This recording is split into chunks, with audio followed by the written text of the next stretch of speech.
Olá, pessoal. Estamos aqui na cobertura do Congresso Brasileiro de Diabetes, aqui no segundo dia. E abrindo o dia, a gente teve duas mesas aí bem interessantes. Uma mesa sobre exercício físico, prescrição do exercício, como fazer e se precisaria fazer algum exame, complementar alguma coisa antes.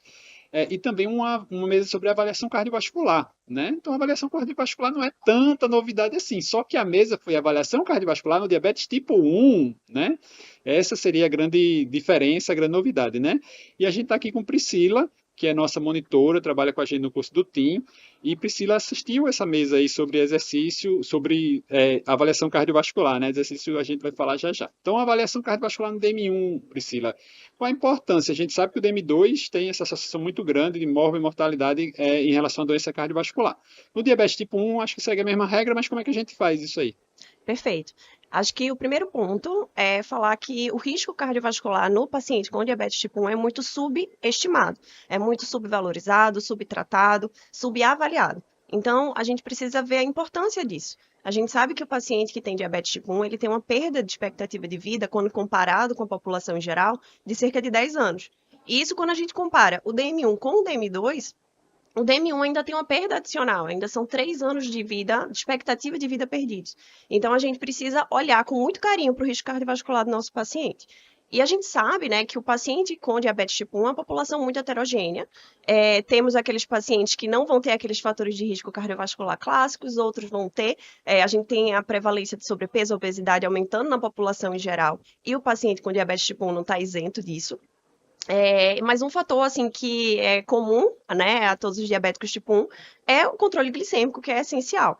A gente sabe que um paciente que tem um bom controle glicêmico é um paciente que vai ter menos estresse oxidativo, menos inflamação e, consequentemente, ali ao longo do tempo, menos evento cardiovascular. Nessa mesa foi mostrado um estudo que comparou dois grupos de pacientes. Um grupo que mantinha ali uma hemoglobina glicada em torno de 11% e outro grupo mais bem controlado, que no diagnóstico tinha ali uma glicada em torno de 8%, e ao longo ali do acompanhamento conseguia chegar no alvo, ficar menos de 7%. O que é que se viu? Que num segmento de 30 anos, aqueles pacientes que tinham melhor controle glicêmico, eles tiveram uma incidência de eventos cardiovasculares de mais ou menos 25%. E naqueles pacientes que você teve um mau controle glicêmico ao longo do período, você teve uma taxa de evento cardiovascular de 70%. Uhum. Então, são muito mais eventos. E o pior, os pacientes que tinham pior controle, eles eram diagnosticados com eventos cardiovasculares propriamente ditos, eventos duros. E os pacientes com melhor controle glicêmico, talvez o médico, ele, por estar diante de um paciente melhor controlado, podia focar no além do controle glicêmico. Então, ele conseguia, talvez, identificar numa fase subclínica. Então, eram esses pacientes melhores controlados, eles acabaram sendo diagnosticados numa fase, vamos dizer, antes do infarto, né? Naqueles exames ali de rastreio. Uhum. A gente sabe que o diabetes tipo 2 tem a questão da obesidade como um grande fator ali na gênese, né? E aí a obesidade já estaria associada com esse estresse oxidativo, com outros fatores de risco cardiovasculares, e a gente sabe que o DM1, como é um diagnóstico mais precoce, talvez aí vai precisar de mais anos exposto, e aquele que está mal controlado vai ter esses fatores assim mais exuberantes, né? Mas assim, no DM2 a gente não usa calculadora de risco, a gente sabe que só a idade ali já entra como um critério, mas a cidade vai cortar lá em cima, 49, 50 anos para homens, 56 para mulheres, para jogar para um fator de alto risco, né? No DM1, como é que funciona? Como é que a gente vai usar calculadora, não vai usar calculadora? Como é que a gente vai avaliar esse risco aí? Perfeito, né? É aquilo. Mesmo o paciente estando com controle glicêmico bom, ele vai ter uma taxa de evento cardiovascular 3 vezes maior que a população em geral. Então, perfeito. A gente tem que fazer uma avaliação apropriada. Então, o que é que a nossa diretriz da Sociedade Brasileira de Diabetes recomenda atualmente? É que a gente use naqueles pacientes que têm menos de 20 anos de doença a calculadora de risco cardiovascular Stino. É uma calculadora que está disponível online, ela é de fácil aplicação, são 10 variáveis clínicas que você vai usar, dentre elas idade, sexo, duração de diabetes, hemoglobina glicada, albuminúria. E aí você vai ter a classificação do paciente em baixo, intermediário e alto risco, baseado na chance que aquele paciente tem de desenvolver a doença no período de 10 anos. E aí, assim, uma coisa que foi muito discutida é que sim, o Steam é uma excelente calculadora. Ela foi elaborada, né, e validada numa população dinamarquesa. E aí gera aquele questionamento: a nossa população brasileira é uma população etnicamente, socialmente diferente. Então, pode ser aplicado para a gente? Então, foi ressaltado estudos que foram feitos aqui no Brasil e que validaram, inclusive do meu grupo lá da Unifesp, e que realmente mostrando que ela é boa de predizer o risco na nossa população. E aí, o que é interessante? Que, por mais que ela seja boa, ela acaba subestimando o risco em alguns pacientes. Então, ela classifica o paciente como baixo ou intermediário risco, quando na verdade o paciente era alto. Veja, é uma boa calculadora, mas ela não é perfeita. Uhum. Nada é perfeito. Agora, o que é que a nossa diretriz recomenda para que a gente possa mitigar essa subclassificação? É que, caso o paciente tenha os estratificadores de risco cardiovascular de alto ou de muito alto risco, a gente vai usar os estratificadores. Então, é um paciente que tem hipertensão, é um paciente que já tem o score de cálcio coronariano ali maior que 10, é um paciente que já tem algum outro estratificador de risco, aí o paciente vai seguir a classificação de acordo com essa estratificação. Então, a gente pode usar as mesmas ferramentas que a gente usa no DM2 para estratificar risco, só que aí adaptada, porque no paciente DM1 talvez ele tenha uma idade mais jovem, né? Mas assim, se ele tem um histórico familiar importante, pode lançar mão do lipoproteinazinho, pode lançar mão do score de cálcio, diversos fatores de risco associados, né?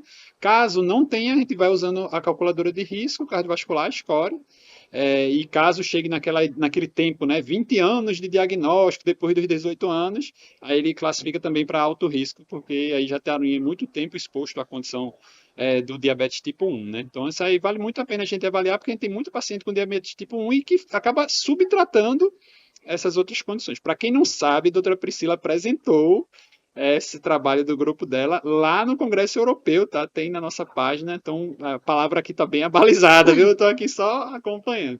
Outra mesa interessante hoje, pessoal, foi sobre exercício físico no diabetes. Primeiro foi falado sobre se precisaria ou não fazer avaliação de risco cardiovascular antes de prescrever. Então, a primeira mensagem, a grande mensagem aqui, para paciente que vai fazer exercício de baixa intensidade, não precisa de nenhum exame complementar, principalmente quando o pessoal se apoia nisso para atrasar a prescrição de exercício ou atrasar a prática de exercício, né? Às vezes aquele paciente diabético está ali achando que tem risco cardiovascular aumentado, achando que a doença dele é grave, e aí diz, não vou fazer exercício porque eu tenho que ir no cardiologista antes, sei lá o quê.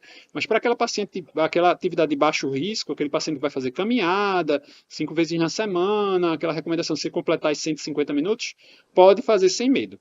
Se você vai fazer atividade de moderada intensidade, aí você vai ter que fazer a avaliação. Se você é menor que 35 anos, pode fazer sem problema. Se é maior que 35 anos, já entra para avaliação. E todo paciente que vai fazer atividade de alta intensidade, ele deve fazer uma avaliação. Essa avaliação inclui um ECG de repouso, uma avaliação cardiológica mínima, ali, exame físico, pressão arterial, e um teste de esforço, um teste ergométrico de esforço. Alguns estudos mostram que esse teste ergométrico, além de avaliar o risco cardiovascular, ele é muito importante na prescrição do exercício e que pacientes que fazem exercício com essa prescrição adequada, com um teste cardiorrespiratório antes, têm um resultado melhor, bem melhor em relação a ganho de capacidade funcional do que aqueles pacientes, aumento de VO2 máximo, do que aqueles pacientes que fazem sem essa prescrição. Para definir aquelas zonas de exercício, né, a gente já tem aplicativo, quem usa smartwatch, aparece lá zona 1, zona 2, zona 3, quando você está fazendo. Então, você deve usar isso para prescrição. Um ponto bem interessante foi sobre HIIT. Muita gente acaba fazendo esse exercício de alta intensidade, né, intervalado, e quem tem diabetes, ele pode ter tanto hiperglicemia, induzido por exercício de alta intensidade, por conta de liberação de hormônios contrarreguladores, né? Então, naquele momento, aumenta um pouquinho a hiperglicemia, e depois ele pode ter uma hipoglicemia por captação de glicose aumentada pelo músculo que foi treinado. Tá? Então, é uma atenção que tem que ser feita com o paciente que tem diabetes, principalmente que use medicamentos que possam levar à hipoglicemia. Paciente que usa insulina, paciente que usa sulfa. Então, tem que ter essa atenção. E paciente que tenha uma glicemia no início do exercício próximo de 100, ele tem um risco de fazer hipoglicemia inicial, porque aí, mesmo antes dos hormônios contrarreguladores, você já aumenta a captação e pode ter hipoglicemia no começo. Então, precisa dessa atenção em relação à glicemia e o exercício que você está programando fazer ali, como está a glicemia, se vai aumentar durante o exercício, mas vai cair depois. Então, tem que ter essa atenção para fazer a prescrição adequada. O final dessa mesa falou sobre exercício mimético, né? Beto Zagori falou sobre alguns medicamentos que estão sendo usados para simular exercício e aumentar ganho de massa muscular. Ninguém está falando de esteroide anabolizante, entendeu? Mas de todas as drogas apresentadas aqui tem evidência o bimagrumab. A gente viu o estudo Believe apresentado lá no Congresso Americano, né? O grande destaque. E o bimagrumab estava aí meio parado por conta de coisas comerciais do laboratório que é dono da marca ou não, mas já está em andamento o estudo fase 3 e vamos esperar esses resultados para ter esses benefícios, tá? Perfeito. Acho que sobre a questão do HIIT, né, é até interessante que alguns pacientes, alguns indivíduos com DM1 utilizam como estratégia, por exemplo, estão fazendo um exercício aeróbico, por exemplo, estão lá fazendo uma corrida e olham lá a tendência do sensor e começam a ver a tendência de queda. Uma técnica, inclusive, que alguns pacientes já relataram e usam, é aumentar a intensidade ali. Você está correndo, por exemplo, a 10 km por hora. Você vai lá no seu máximo de carga, aumenta ali, vai para 15, para você realmente fazer uma maior intensidade de exercício e aí pegar essa tendência para baixo e estabilizar ali. Estabilizar e subir. Então ele tem que treinar a própria resposta ao exercício também, né? Ele vai se adaptando com isso.